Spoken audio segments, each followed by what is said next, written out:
All right, everyone. Welcome. We are here for another episode of Otaku Nightly Hour, and today we're gonna talk about another Dere. Trying to fill out the rest of the Deres since we talked about Yandere the first episode.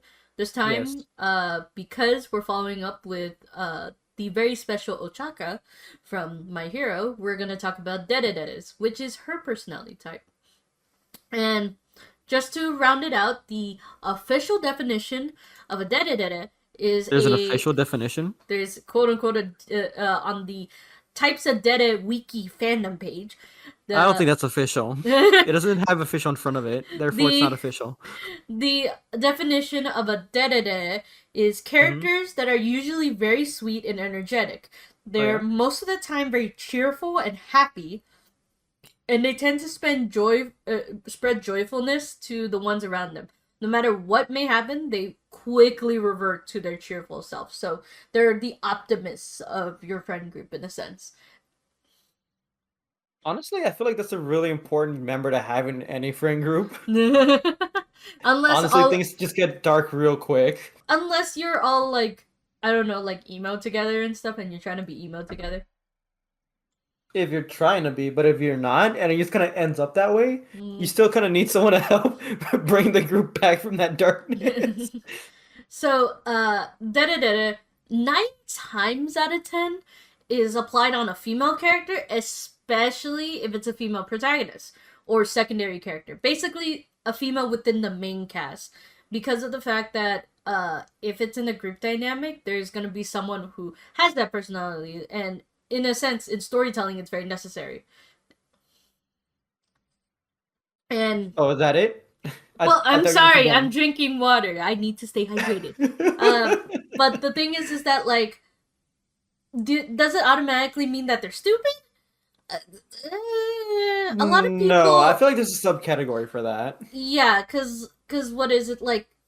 Some of the examples that we brought here and stuff like that, they're considered the airheaded slash stupid ones in a sense. So I'm gonna go down the list from top to bottom, real. Actually, yeah, the more I look at it, the harder like it's hard to argue against that. So it's like it come. I think it comes with the territory of It's par for the optimism. course, but it's not. Yeah. Going from the top of the list in no particular order. One of the first examples is Chica from Love Is War. She is a prime example of a Deredere because of the fact that she's always trying to lighten the mood around everyone, as well as the fact that she is honestly just Airheaded really, really happy 9 times out of 10. and Uh, airheaded. Because make no mistake, the difference between being dumb and being airheaded, like at least in her case, because these guys attend a private academy for the elites. By no means is she like dumb in any regard. yeah, it's just But, that she's very airheaded. isn't she like the type where it's like very genius in a sense? Um, you know, I wouldn't say she's a genius, especially when she tries to like teach the main character, like the main male lead, on how to do even the most mundane of things like dribble a ball. Yeah, it may seem like she's a project like a prodigy or a genius, but honestly that's just common sense. That's really all it is at the end of the day. But the thing Except for is maybe that rapping. Rapping, I feel like requires a little bit of talent, but I forgot the whole point of it, like that whole little mini arc for them. but the thing is that Chica herself, as a character, she kind of bounces off all the other cast members that she has. I'm gonna say cast members as if they're like live action characters or something like that. But the thing Yeah, I is, mean they're actors, right? but the thing is that compared to the rest of the cast of characters, she honestly is like if you had to put a light bulb of energy compared to the rest of it, because she is a bright light and no one can deny that. Because For sure. there is a war going on between the vice president and the president of whether or not who will admit first who they like each other and stuff like that. And Chica's just there like, "Arere?" A being war all, so great and powerful, a war of love. but she's not aware of it at all. She just kind of just is kind of oblivious in that sense. And the thing is that like, of course, this war specifically between these two is not aware to most of the rest of the cast. We know it as an audience because we're reading into the Reading minds their thoughts. and everything. But like the fact is, it just adds to the comedy that these guys are just blissfully unaware of this internal civil war between the two of who will admit first. Yeah, that's always such a fun time to explore, isn't it? But I think for Chica especially, Chica makes it even more funny with her antics because whenever it's like, I remember one of the first episodes where she was introduced, that Kaguya, it was Kaguya, right? The main Yeah. female love interest. I'm sorry, I've called it Love is War for so long that I forgot it was called Kaguya-sama Love is War. Yeah, people seem to just kind of drop the name in the beginning for some reason. I don't know why. I think it's Them's just the so it's rules. easier. But anyway, so Kaguya is trying really hard to impress to impress president and get like Shirogane. Shirogane to make, I think it was like a lunch or that he made his own lunch and such like that. Yes, he made his own homemade lunches. Like, huh, look at this guy out here, making his own lunch. I have my own personal, some maids and servants prepared for me. She says out loud, but on the inside, she's like, man, I totally want like a bite of that, like little cute octopus. Yeah, but then like Chica blissfully unaware, it's like, can I have some of it? And then they trade food and such, and obviously this tears Kaguya like And to pieces. no, she didn't have yeah, no, she wasn't saddened by it. Her first immediate instinct was just to kick right back into to her family's habits of just being cruel and merciless, and she's just like, oh, so that's how it is, huh? You're This like is no longer human in my eyes. You were once a friend. You're now no longer even human to me. You are dead to me. You hear me? Do you think you just come up to and come up then to my Chica man and take him from me? and then Chica just goes, "Oh, Kaguya, you want some of my food?" And it's like, "Oh my god, my My friend, friend." friend, as I've always known you. That's the thing. It's like obviously there's the added note that they don't that Chica is unaware of this internal war between the two and such like that. But the fact that she's just like, "Oh hey, you look upset. You want something yummy?" You look upset. Are you hungry? Here's some food. It's like an old grandma where it's like it's like, come here, little boy, give me, let me feed you. No, no, no, no, no, no, no, no, no, no. Here, you get seconds, thirds, kind of logic. I don't know if she would go that far because she likes the food herself, so I don't think she's willing to just share that much food. But yeah, so there's Chica as an example, but she's one of the examples of being kind of an airhead. But she is an example to explain that it's not solely for main characters. She is considered a secondary character because the next example on the list is a main character of our own show, which is Sakura from Cardcaptor Sakura. She is considered a Deredere, but it kind of crosses the line a little bit because of the fact that she is the main character. She kind of has to be the optimist throughout her entire adventure as the hero and such. So I this was gonna one, say, yeah. I wanted to say as a side note, I thought we were gonna go down the list first and then elaborate upon each one. I didn't think we'd spend so much time with Chica. That's the part that just kind of threw me off as soon as we started immediately getting right in the thick of it with her. I was like, You're good. But it's like, it's just to elaborate everything.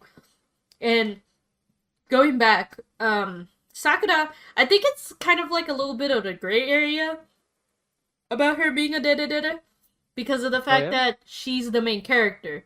She kind of has to be the optimist in her bleak kind of situation of, the world might end if she doesn't collect all the Cloud cards. she doesn't collect all the Dragon Balls.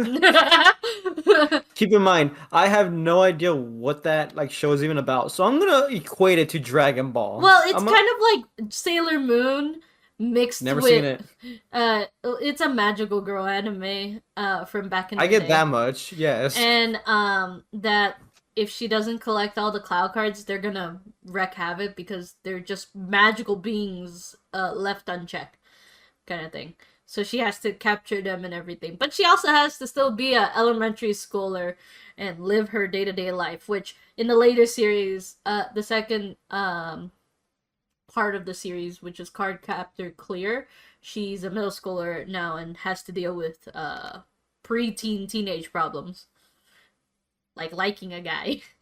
That must sound very difficult, I guess. As well as the fact that she has to there's like an impending doom looming over her of not knowing who's gonna come over and try to take all the cloud cards from her for whatever reason that she's not worthy of the cloud cards anymore or something like that.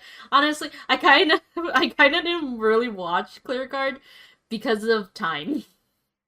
Time. Time is an illusion.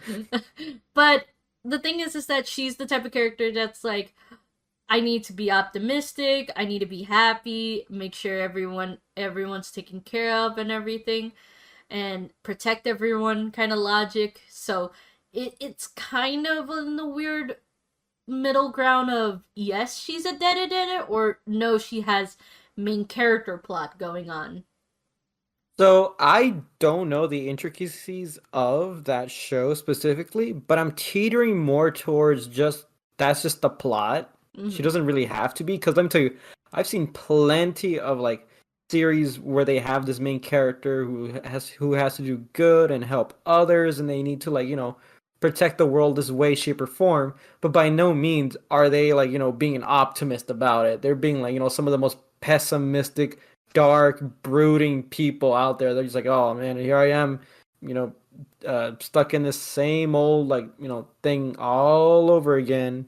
Kirito. Man, it never ends. It, like, I'm it's just always saying that boring, sounds like repetitive. Kirito with his whatever He's not harem being that he's edgy building. with it, no.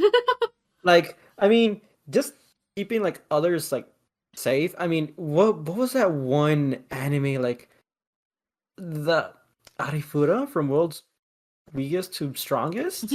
It's the dude who just kind of, like, gets isekai along with his classmates, and then, like, immediately, like, getting into this whole fantasy world, like, all happy cheery. He immediately gets, like, in when the class goes to, like, take on this dungeon and get stronger, he falls to, like, one of, like, the lowest floors I don't possible. know this anime at all. I'm giving you the brief rundown. It... Basically, he ends up losing an arm to, like, a monster. It's, like, in graphic detail. He buries his way, like, towards safety, and he's there for days at a time, and he just slowly works his way up in the hardest conditions possible, and he just kind of, like, recruits allies and, like, other people along the way in order to make his way back up to the surface. But by that point, he's so strong and overpowered, and he's so, like, edgy because of the trauma he just went through. And I mean, like, I wouldn't say he's like the main character, because there's someone else in the group who started off stronger than him, who is now since falling behind, but he's basically the main character. And I mean, like, it's really like our main guy who's dark, brooding, edgy, who's, like, doing all these things to help out the classmates and help save the world, keep the balance and peace. And I mean, by no means is he an optimist. but He that's the thing. He's not. So in this case, Sakura would be like a mix of Deredere and main protagonist plots. Mhm. So, and that kind of also bleeds a little bit to the next character, which is Toru from the Fruits Basket. And it doesn't matter which version of Fruits Basket; it's the same story. Whether you watch the original Fruits Basket or the 2022 version of Fruits Basket, it's the same thing. Right. Just because it all comes from the same material. And Toru falls a little bit between where Sakura is and Chika is, where she has the personality of Chika being kind of airheady, but she's also the main protagonist and dealing with her own set of problems. So, because of the nature of the show, which is that she lives with the Soma family, who are cursed with transforming into the animals of the zodiac that they're assigned to if they're hugged by the opposite gender from outside the family, they will turn into said animals. and such. It's like a really convoluted and very specific curse. I'm just saying, I don't know what the curse is supposed to punish them with, but it basically means that they can't really meet other people outside their family for marital reasons until they like break the news to them saying, "Hey, yeah, I could if you hug me, I might turn into a rat." Bruh. But like, so the thing is that like she's aware of the curse by the first episode, and kind of just goes along with it because she herself was a big fan of the legend of the zodiac animals, which included the part where I think this is specifically for the show, not the actual lore of the zodiac, the creation of the zodiac animals for Chinese purposes, not not astral zodiac is Astrological? yeah, where they had each went to visit God on New Year's in the order, and the order that came out was how the zodiac came about, but the cat was left behind because the rat tricked the cat to telling that the day to visit was the day after the actual date. Oh. So Toru being That sounds very familiar. Hold on a second. I literally saw another like well, I read another manga that had like a plot that like whose entire character traits were just like, oh, people have the strength of like, these zodiac animals, and the cats had like this big grudge against the rats, and I was like, why though? And then they go into like basically what you just described, and I'm like, oh, now that I think about it, I guess it is based in like actual ancient well, mythology. it's ironically based on the other another country's Asian zodiac, which does include the cat, and it happens to be from my family's home country of Vietnam. Way to Vietnam. dox yourself. I mean, I'm not really doxing myself. I already am open with the fact that I am an Asian American and such. But with my family, the Asian zodiac, the only difference between the Chinese and the Vietnamese, I'm not sure if the Vietnamese is shared among other Asian countries, but this is the one that I know, is that the rabbit is replaced with the cat. And it just means the same thing, really, which ironically, side note, is reflected in the sequel of Tokyo Mew Mew. The main character who takes over for Ichigo is a rabbit cat hybrid. And I'm like, when did you, how did you come up with that one? Because the original plot was that the animals that they took after were endangered species. So the fact that the new main protagonist was both a rabbit and a cat didn't make any sense. Anyway, Okay. the thing is that Toto has a big heart. She felt really, not pity per se, but she felt really bad for the cat that she officially said she wanted to be a cat. And this was like she was like 7 at the time when she heard this story, and by the time she got to high school and finally met all these people, she obviously wanted to befriend Kyo, who is the spirit of the cat in the curse, who also, because of the nature of being the cat is considered the outcast and has the worst side effect of the curse, which is that Big yikes. if he's not wearing a beaded bracelet that is blessed by Buddha, he turns into a monster. Now, why? Plot wise, don't know. But it kind of also reflects to Toru that she wants to spread joy to all of them because throughout the show, Kyo and Yuki, who are the main 2 love interests in the show, that it's a will they, won't they get together with Toru for the first iteration of the series. In the second time they redid the series and stuff, we got the actual ending of who got together with Toru. But they were constantly fighting because of cat and mouse joke, yada yada. and Nice. and basically the fact is that she tried to make everyone happy by doing things like cleaning the house, cooking for everyone, generally just having a fun time, and you know simple things, simple things around the house that you would never think is would bother her, because she literally is unbothered by anything. Everything will go over her head for all she cares. She might be bullied by the Yuki fan club. Yes, there's a Yuki fan club That's in the show. sad. She'll get bullied by them, but then she's just like, oh, are you, I didn't mean to offend you. Did I, like, she apologizes for it, but she's not exactly, like, hurt by it. Luckily, she has two really great friends that take care of her and make sure she doesn't get pushed around. Oh, Because so are they say two great friends that take care of her, feed her, like show her love, give her that's baths? well, that's Kyo and Yuki. Before she met them, she had two other friends who basically were her bodyguards. One is literally an ex delinquent, and the other one has the Interesting. ability to read quote unquote waves and cause electrical waves to people. Like a superpower or what? It's like it's like the equivalent of like psychics in our world. Oh, just read like psychic waves or whatever? Yeah, kind of thing. But it's never explained if she really has this power or she just has this aura and everything. Oh, she just Because, said she did or what? well, like there is a backstory as to her having said powers and such like that, but it's never really explained how she got it and everything. Right, back to Toru. Let's get off track here. But so Toru is like a good balance between Sakura and Chika, and the fact that she fits this definition is really nice. But I want to move on to the next What? example. It's not exclusive to female characters because the three we just mentioned are female.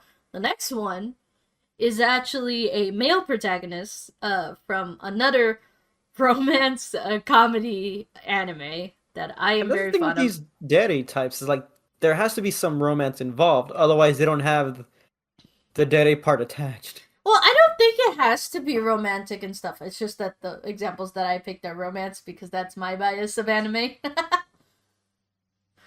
And Yeah, I could definitely see why, but I mean, do they have to be? Do they not have to be in a romance? I feel like that's a question we even have to ask about the definition of a Dere Dere. But more on that later. well, the thing is that like I could touch on it now, but the thing is that like I don't think a Deredere is required to be in a situation where romance is involved, because like we said before when we started this, Derederes are basically the optimists of the group. Romance does not believe in does not that it believes in optimism, but it's not required in romance and such. That's why I never agreed to that statement. so so the fact is that like sometimes um some Derederes are not particularly in romance animes. It just happens to be like that. Like we said in the previous episode of where we talked about yanderes, it kind of is par for the course of romance anime to possibly have a derere in it. Possibly, yes. Mm-hmm. But I mean, in the case of a yandere, I think like well, obviously they are dependent, they are attached, they are in love with someone, and that's because of the whole dere part. I feel like that's like the lovey-dovey component to it. Yeah, that's So true. I feel like it's kind of needed if there is no like semblance of like love, Yeah, yeah, yeah. then you can't really call them a dere. It's just more of oh, this is their character trait. They're just optimistic. Yeah, I They're suppose. outgoing. I mean, yeah, because dere means it means love sick, so it kind of is. No, yandere means love sick. No. We said that like the dere part is The dere part means to like love. yeah. All right, so I do want to touch upon Tamaki from Oran High School Host Club. Tamaki is I believe, one of the only men that we have on this list. I'm not too sure, at least from my side of the list. He is the only You're male. absolutely 100% correct about that. Yes. And so Tamaki is also a dead editor, but that falls under the line because he is one of also the main characters. However, also because of his backstory in a sense. He has to be kind of the optimist. He's the one that made the host club. He's the one that got everyone together to become the host club. And in the end, They are the host club. He is the definition of it. Because he is a child, kind of He's like, a child? no, Sounds kind of illegal. he's not a child. I'm saying he is the love child between a Japanese father and a French mother, who French. who are not exactly on the greatest of terms. Hmm. And so when he moves over from France to Japan into Oran High School, he is just like in love with everything that is Japanese and everything when he first meets Kyoya and Oh such. no, he's an otaku. Yeah.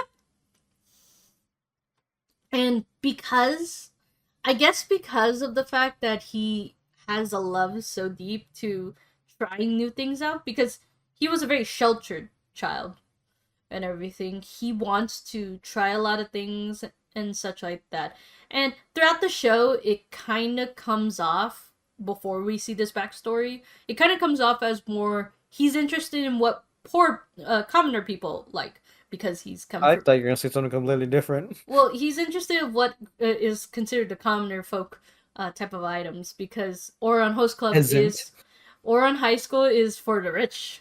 It's very rich and wealthy people attending, like the children of high of big corporations going to this school, The private elites preparatory. of Japan. Yeah, and in a sense. So the fact of like him being infatuated by instant coffee, or the fact that malls have in supermarkets have all this stuff for They have so cheap. elevators.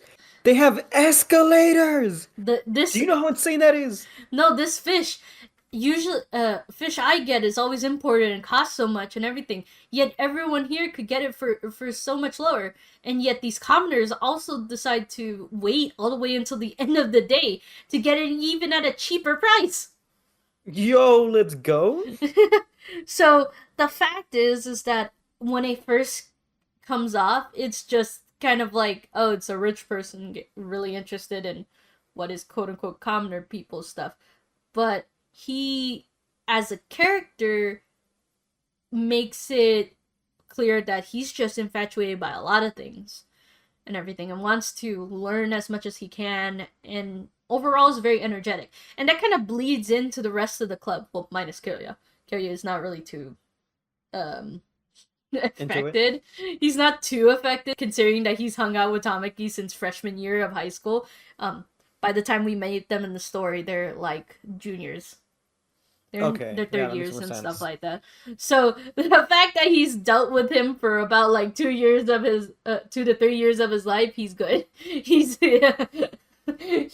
Nah, man, I want none of this. But the thing is that like I said, the whole thing about being infatuated by common folk habits and items, inventions that they've come up with, affect the rest of the host club. Like Hikaru, Kairu, Honey Senpai, and Mori Senpai all are very infatuated by the idea of, commoner stuff like instant coffee. Commoner stuff. I think also that they're they find it really amusing that common folk try to buy quote unquote Gucci items, high-end items and everything at outlet stores, and they said that like it's obviously like they point out what is actually true, which is like it's low quality stuff. This is real, this is fake. And everything. But it's really fascinating that Tamaki has this energy of wonder that spreads to the rest of the club, and in fact to his guests in the host club, because when I'm gonna bring up the instant coffee scene all the time, but it's a prime example of it, is that when everyone's kind of like, I don't know how I feel about it, because she becomes their errand boy. She went to go get coffee and just got whatever instant coffee. They're not sure. Aaron Boy?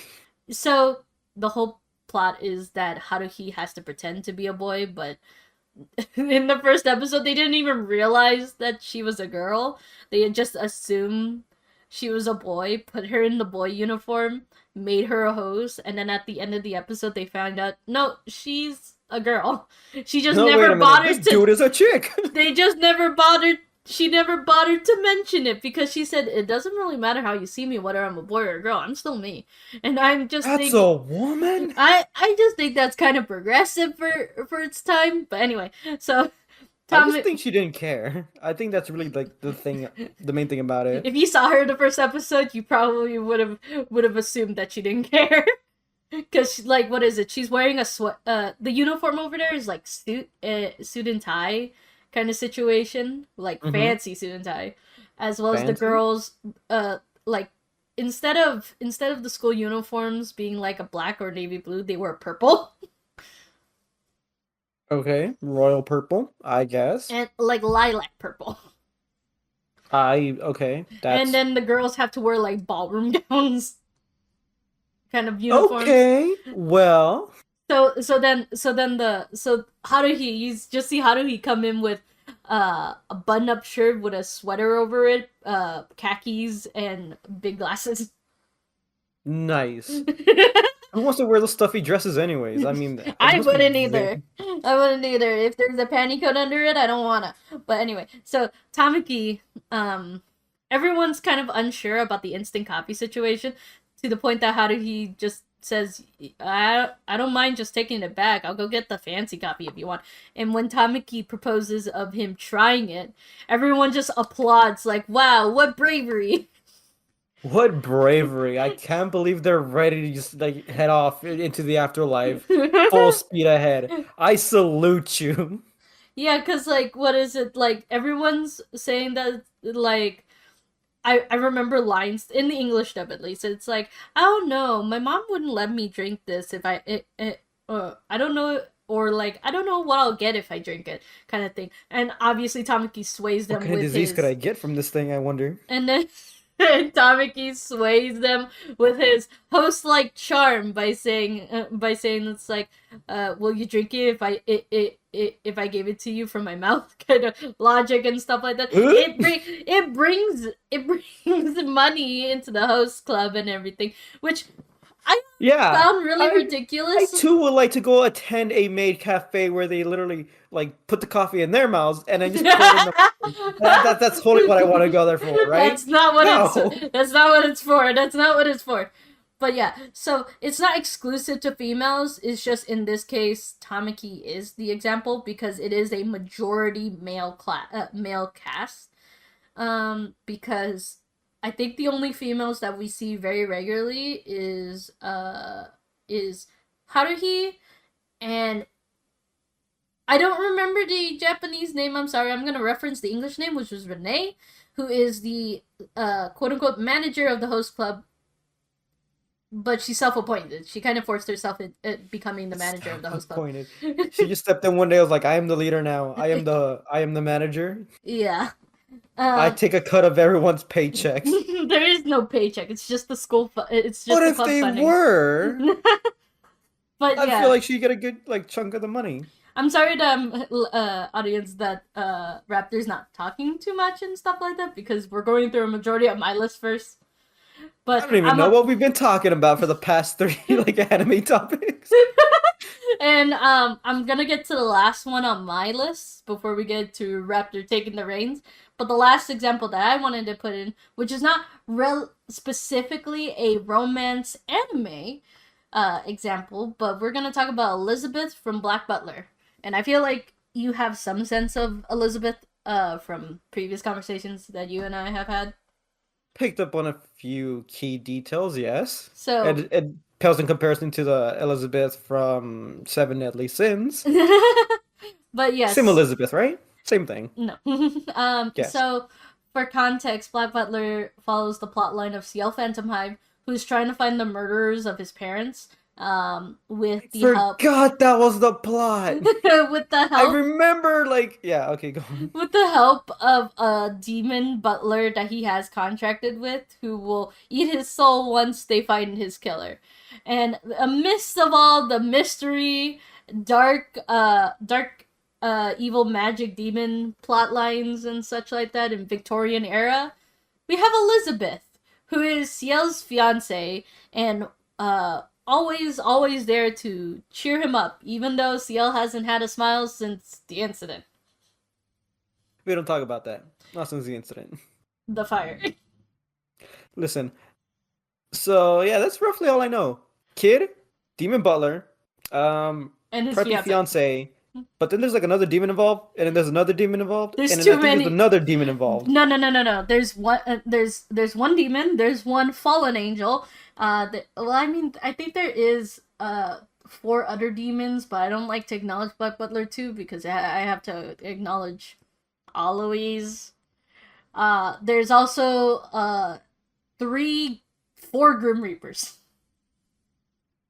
Yeah. So, anyways, But I know like that much, but not as to what happens or like any plot twists or any shocking revelations that come about with the show. I'm not gonna delve into what the manga's done because honestly, I feel like You told me a few things about that a while back, yes. I feel like personally, I feel like it's kind of like the author pulling stuff out of his own butt. But I'm not gonna touch on it. I'm gonna touch on Elizabeth right now because of the fact that Elizabeth, in a very dark tone show, here she is trying to make Ciel very happy with whatever she can, just from things like showing up to inviting him to a picnic and That's a big everything, one. having balls, having parties and such like that, to just try to get him to smile like he did in his childhood. Because that's the reveal that she has at the by the book of what was it? Book of Murder, which is basically, I'm gonna preface this, Titanic meets zombie apocalypse plotline. Bruh. You know about this plotline. It was on You Sinoalis. briefly mentioned it to me. No, yes, it was on the Sinoalis event. Yeah, I know. And then you also mentioned it as well. Yeah. So that one's a movie specifically. It's basically like 3 volumes of a manga of the manga series into one long movie. But it's revealed in there why Elizabeth is so cheery and everything. It's because herself, she it's all an act, really. The Deredere like personality is an act because she comes from a family who is well-known fighters, specifically swordsmen. They are brutal when it comes to swordsmanship, and obviously Elizabeth is very trained in it. However, ever since she was engaged to Ciel, which was at a very young age, by the way, That's the case in Victorian England, yes. She decided that she wasn't she didn't want Ciel to feel, because Ciel, from his past, he was very frail. He was a very frail boy, to the point that he would get sick very often. So to counteract with that, because back then the men had to be the more powerful one and everything, she put on this act of being the quaint little fragile girl who adored her fiance slash husband and everything, so that Ciel could be the quote bigger man. But you gotta be the bigger man, my dude. He's not even the child. He's not even taller than her. That's the part and everything. And that, what was it that she she's so used to being tall and everything that she instead, because most women of her time would wear heels to try to reach up to their husbands and everything. But considering that Ciel is also shorter than her, she started wearing flats. Nice.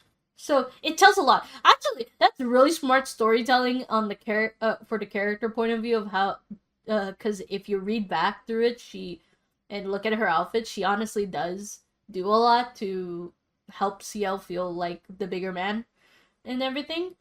And it's a little bit sad to know that her appearances in the rest of the manga stop after that great like peak of character development Yeah. because she doesn't show up for the rest of the series.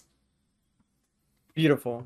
Um, but she puts on this cutesy act because she wants to have CL again be happy because ever since the fire, he's kind of been on a whole like Batman He hasn't been crusade. the happiest of persons per se. He's basically turned into Batman. Yeah, but the difference is he doesn't have any cool gear now, does he? He has a butler. That's about it. He has his own Alfred Pennyworth. No. He has two Alfred Pennyworths, but one does the murder, and the other one is actually his family butler. One of them is the real Alfred Pennyworth, and I won't tell you which one. It's not who you may think. But so the fact that she puts on this persona, would you think that Derederes have to be naturally optimistic, like that's just how they are by default, or that you could count it if they're putting on the act?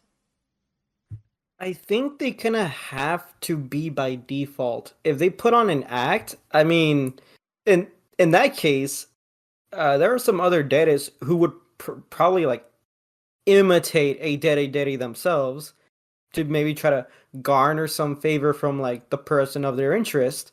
Yeah, But then because secretly, like they have like a completely different like personality altogether. Like I can easily think of a Yandere who would try and pull this off. well, the thing is that it's not like Elizabeth is putting on an act because she doesn't want to. She's more emphasizing something to help her husband, fiance, feel better about himself in the situation that he is. Not exactly fixing the problem, but trying to do her best to make him happy and stuff. Because at her core, that's what she wants to do. It's not like she had to figure out how to do it and it's stuff like that. It's just her putting the effort to be a quote unquote good fiance.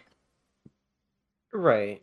So that's the And then I thing. feel like, yeah, because I was gonna say like that, like, is she really truly trying for like to make this whole thing work out, or is it more like a sense of obligation? Is what I wanted to like ask. Well, no, she actually does love him and everything.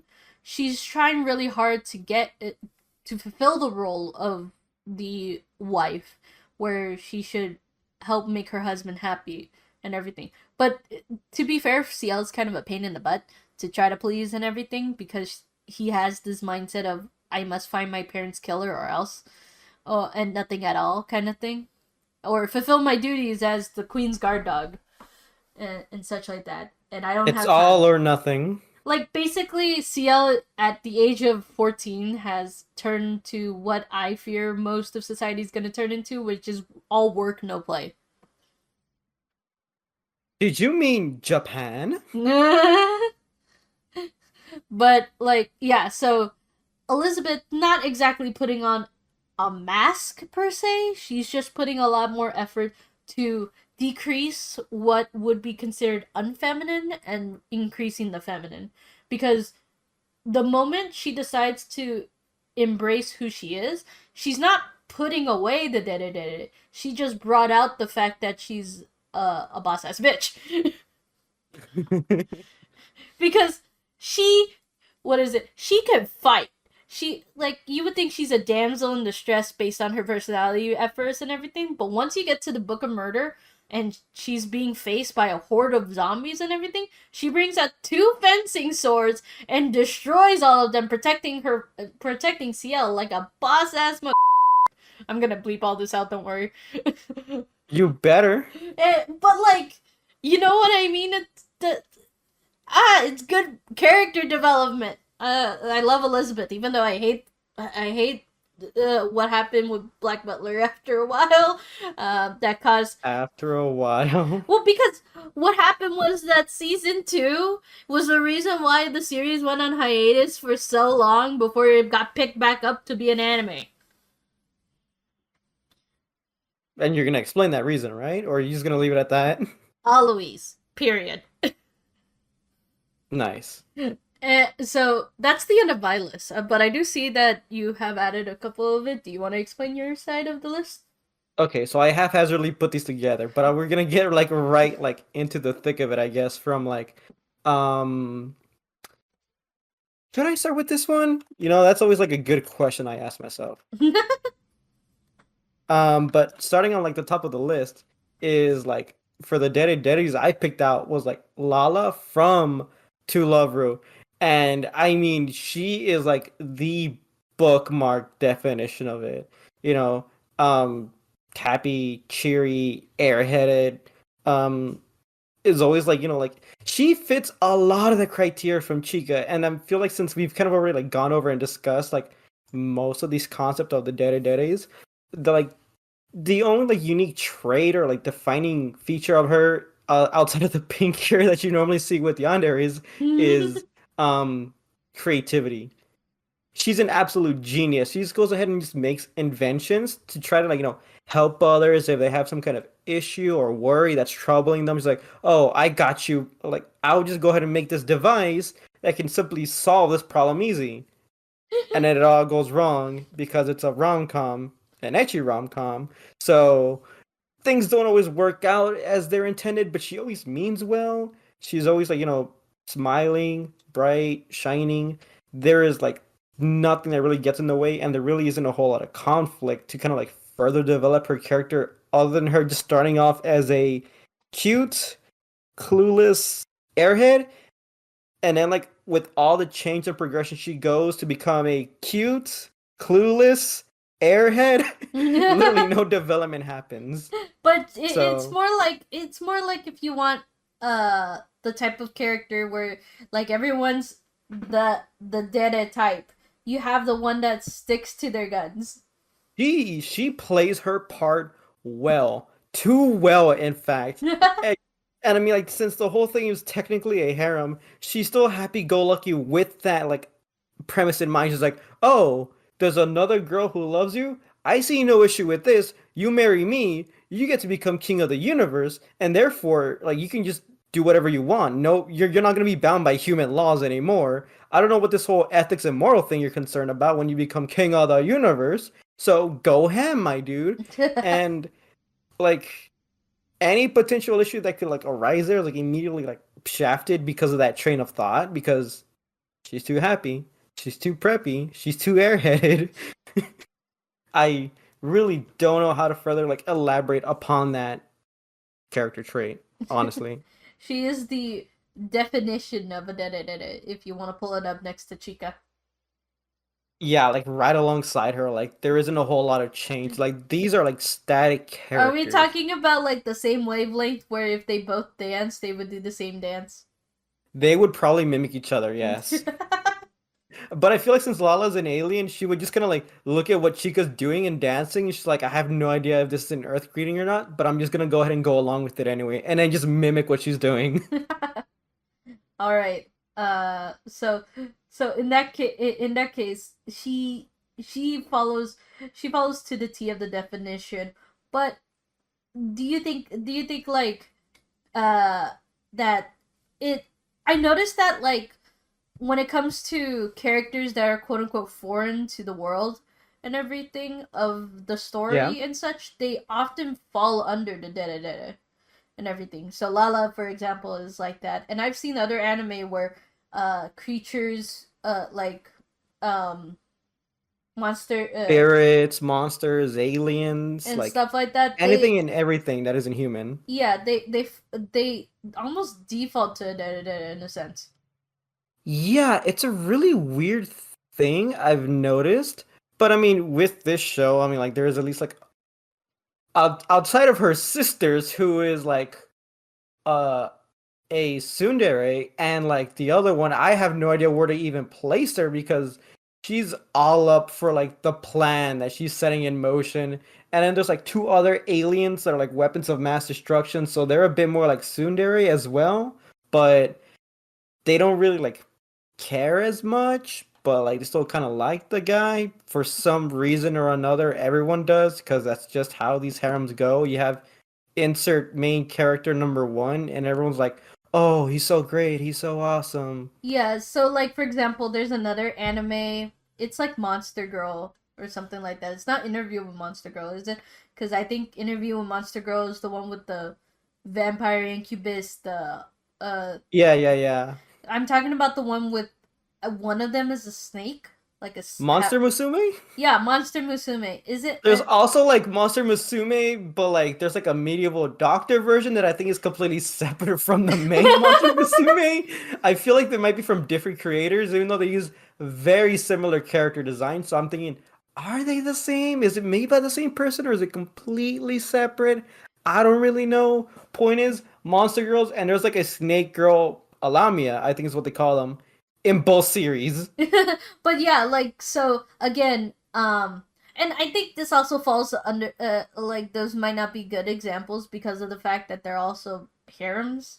So you're gonna get every version of a Dere in there and such like that. Yeah. But But if anything, 9 times out of 10, if you were given a harem and then at least like with dating sims and stuff like that, I find it that Derederes are put onto the foreign kind of like the one odd character who doesn't really belong. So, for example, in yes, I'm gonna reference this Honey Pop.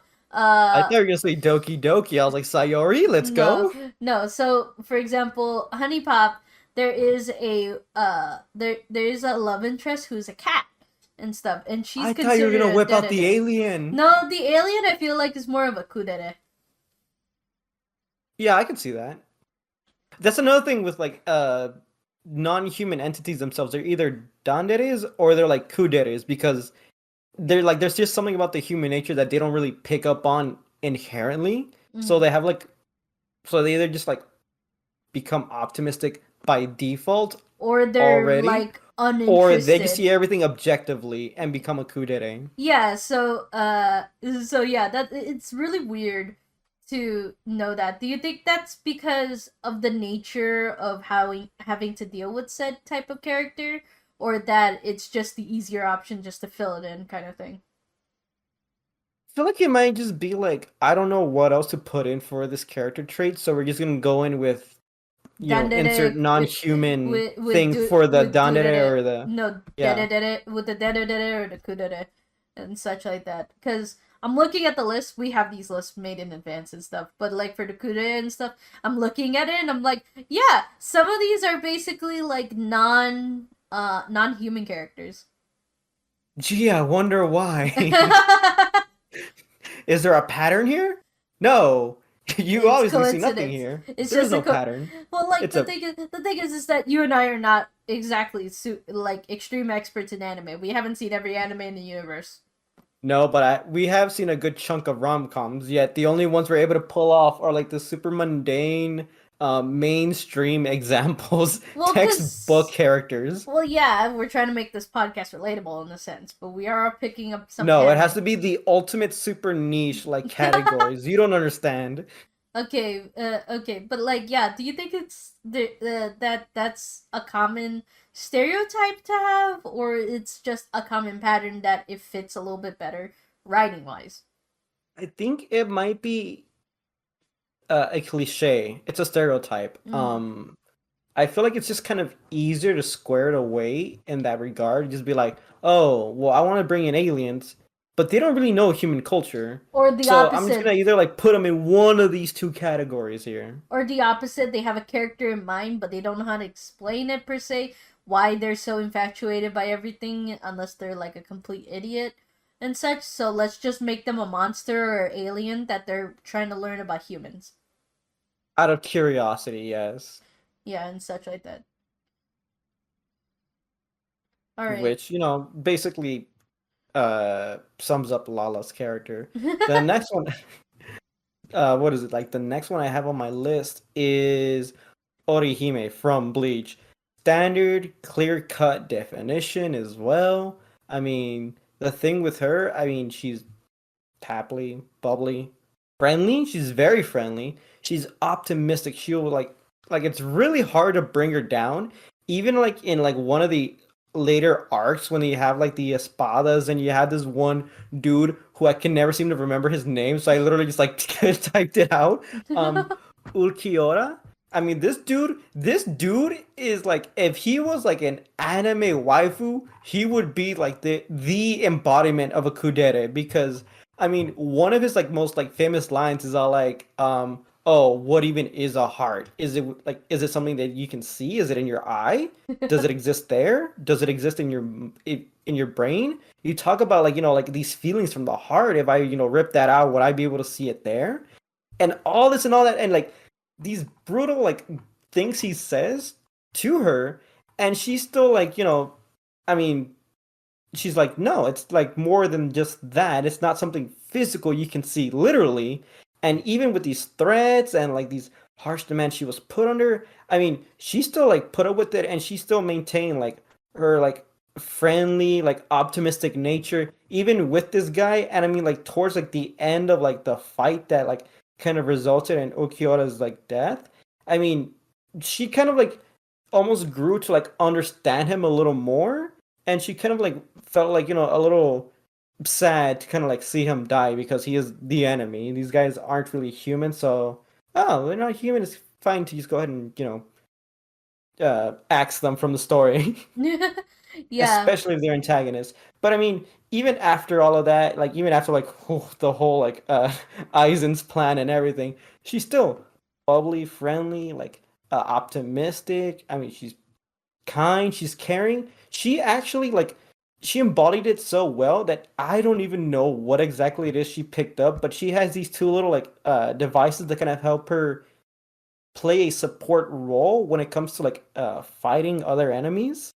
And I mean, like one of her main abilities is to like heal others Now, because out of like care and compassion, she can just go ahead and like I wouldn't say that like that's an ability she can do just because she's kind and caring, but she like I mean like if it's really fitting for her character, it's like right in her nature. mhm.